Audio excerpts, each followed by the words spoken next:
আসসালামু আলাইকুম রহমতুল্লাহি ওয়া বারাকাতুহু। নাজমুল এগ্রো ফার্মের পক্ষ থেকে সকলকে জানাই স্বাগত। অনেক ভাই এবং বোনেরা প্রশ্ন করেন যে আমরা গরুকে ভ্যাকসিন করার কতদিন পর ডিওর্মিং করাতে পারবো বা কৃমিনাশক ওষুধ প্রয়োগ করতে পারবো।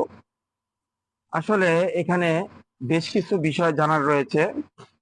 এক নম্বরে হচ্ছে, আমরা যখন গরুকে বিভিন্ন ধরনের ভ্যাকসিন বা টিকা প্রদান করি, এই টিকা প্রদান করার পর তার নির্দিষ্ট একটি সময়ের ভিতরে কিন্তু কোনো প্রকার ঔষধ গরুকে প্রয়োগ করা যায় না।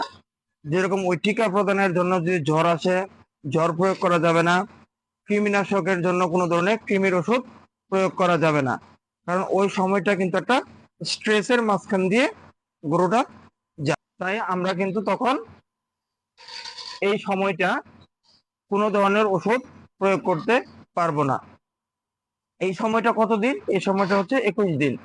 আমরা জানি একটি গরুকে যে কোনো ধরনের ভ্যাকসিন প্রয়োগ করার পর তার শরীরে রোগ প্রতিরোধ ক্ষমতা বৃদ্ধি করার জন্য 21 দিন সময় প্রয়োজন।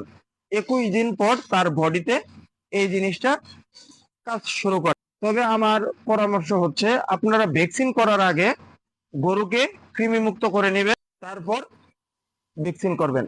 এতে কিন্তু গরুর রোগ প্রতিরোধ ক্ষমতা বৃদ্ধি পাবে এবং তার শরীরে ভ্যাকসিনটা কিন্তু খুবই দ্রুত কাজ করবে। সকলে ভালো থাকবেন, সুস্থ থাকবেন। ধন্যবাদ সবাই।